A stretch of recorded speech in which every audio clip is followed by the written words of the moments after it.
9월 25일 아침 저희들에게 주시는 하나님 말씀 신명기 31장 14절로 29절입니다. 여호와께서 모세에게 이르시되 네가 죽을 기한이 가까웠으니 여호수아를 불러서 함께 회막으로 나아오라. 내가 그에게 명령을 내리리라. 모세와 여호수아가 나아가서 회막에 서니 여호와께서 구름 기둥 가운데에서 장막에 나타나시고 구름 기둥은 장막 문 위에 머물러 있더라. 또 여호와께서 모세에게 이르시되 너는 내 조상과 함께 누우려니와 이 백성은 그 땅으로 들어가 음란히 그 땅의 이방 신들을 따르며 일어날 것이요 나를 버리고 내가 그들과 맺은 언약을 어길 것이라.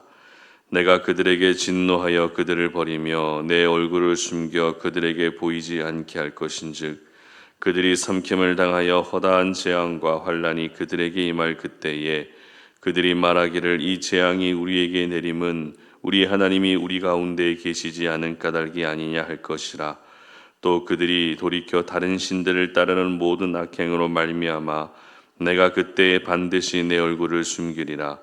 그러므로 이제 너희는 이 노래를 써서 이스라엘 자손들에게 가르쳐 그들의 입으로 부르게 하여 이 노래로 나를 위하여 이스라엘 자손들에게 증거가 되게 하라.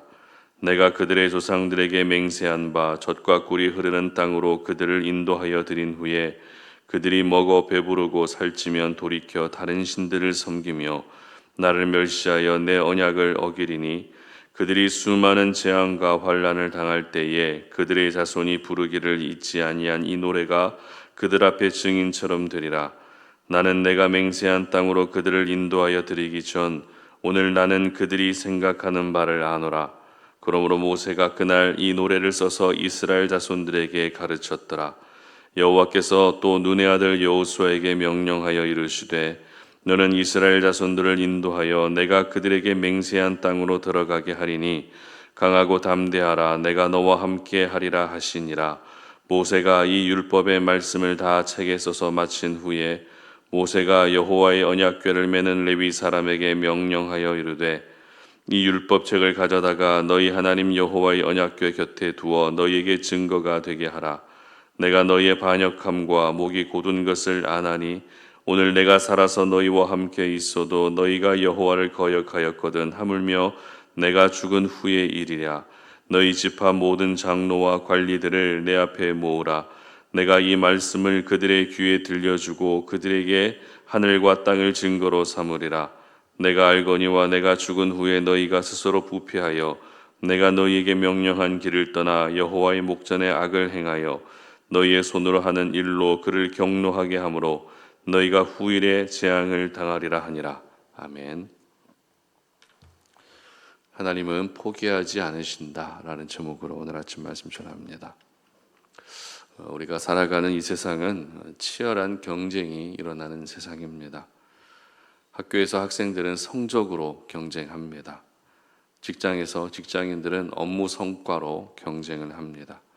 심지어 더 나은 자기 자신의 삶을 위해서 자신과의 경쟁도 이어집니다.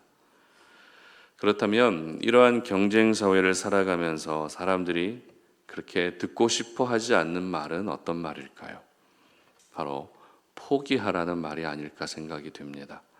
왜냐하면 포기하면 지는 것이기 때문입니다. 그러나 또 한편으로는 전혀 가망이 없거나 이미 결론이 난 상황이라면 포기하는 것이 더 나을 수도 있습니다.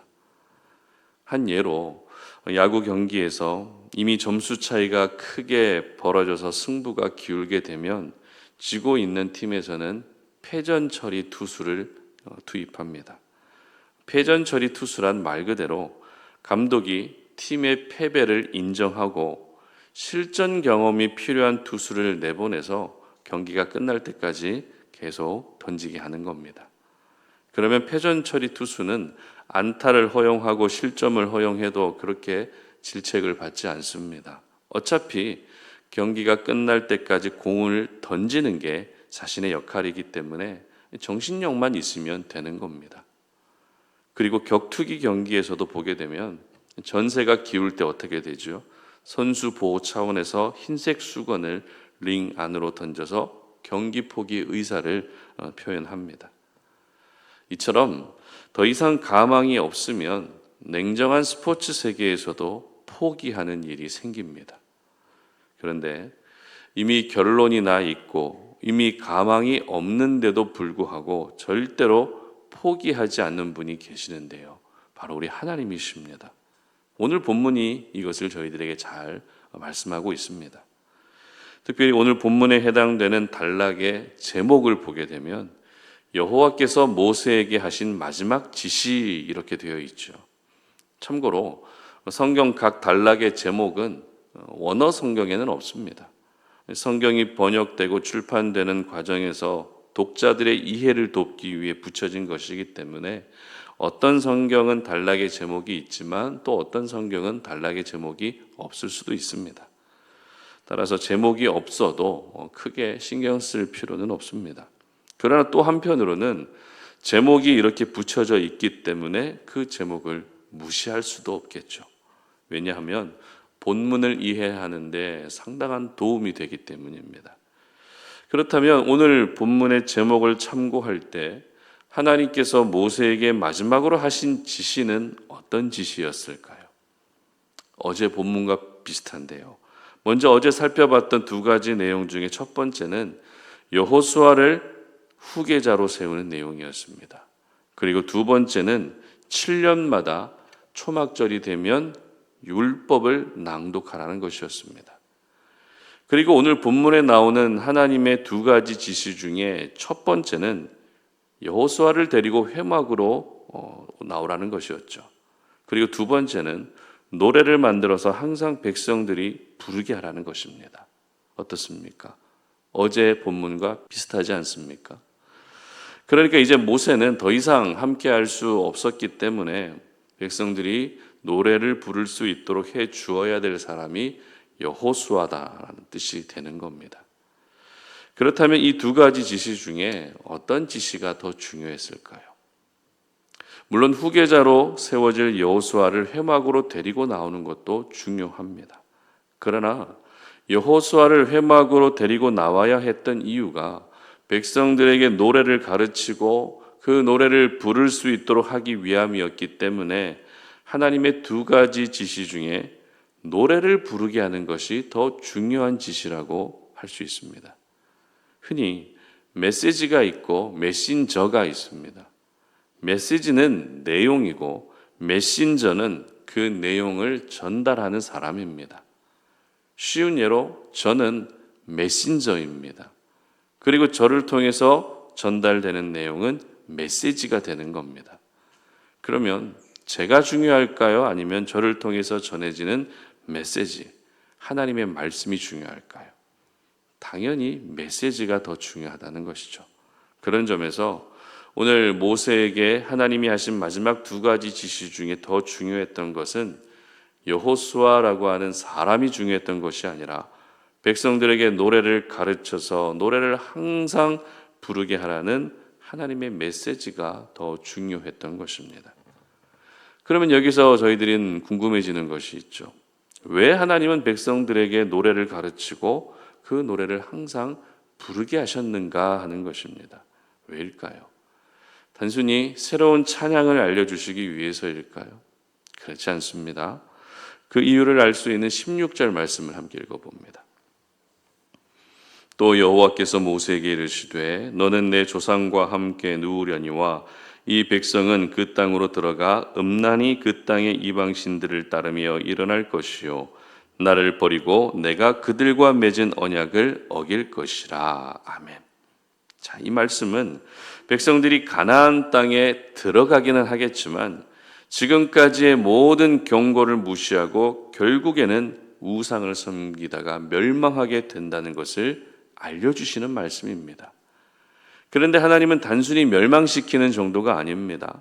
17절 상반절 보시기 바랍니다. 내가 그들에게 진노하여 그들을 버리며 내 얼굴을 숨겨 그들에게 보이지 않게 할 것인즉 하나님이 얼굴을 숨기시겠다고까지 말씀하십니다. 이렇게 되면 백성들은 어떤 반응을 보일까요? 17절 하반절 보시기 바랍니다. 그들이 삼킴을 당하여 허다한 재앙과 환란이 그들에게 임할 그때에 그들이 말하기를 이 재앙이 우리에게 내림은 우리 하나님이 우리 가운데 계시지 않은 까닭이 아니냐 할 것이라. 무슨 말입니까? 하나님이 우리 가운데 계시지 않다라는 불신앙적 자세를 취하게 된다는 것입니다. 이것을 통해서 알 수 있는 사실은 하나님은 이미 모든 것을 꿰뚫고 계셨다는 것입니다. 백성들이 우상을 섬길 것을 알고 계시고, 그러다가 멸망당하게 될 것도 알고 계셨고, 하나님이 계시지 않는다는 불신앙적 자세를 취할 것도 역시 알고 계셨다는 것입니다. 바로 이렇게 하나님에 대한 기억이 흐려지고 하나님에 대한 믿음이 무너지고 하나님에 대한 존재감을 전혀 느끼지 못할 그때에 뭘 하라고 기록하고 있습니까? 노래를 부르게 하라는 것입니다. 왜냐하면 그 노래를 부르면 하나님에 대한 기억이 회복되기 때문입니다.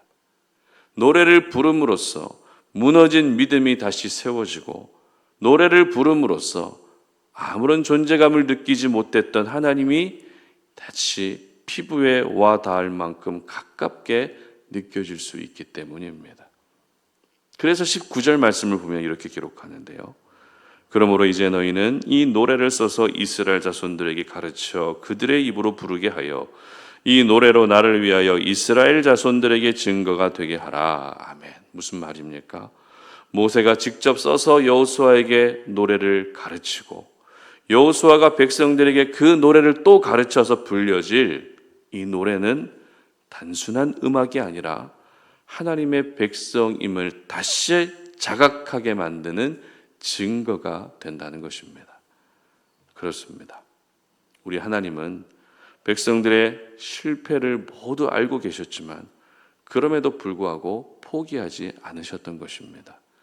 우상 숭배 신앙으로 하나님을 가차없이 버리게 될 것을 알았지만 노래를 부르게 함으로써 다시 돌아올 수 있게 하셨던 것입니다. 여러분, 만약 여러분이 하나님이라면 이스라엘 백성들을 보면서 어떤 생각이 드시겠습니까? 그냥 포기하고 싶은 생각이 들지 않을까요? 아무리 말을 해도 듣지 않고, 심지어 가나안 땅에 들어가는 특혜를 줘도 결국에는 우상을 숭배할 것을 알고 있다면 포기하고 싶은 생각이 저절로 든다는 것입니다.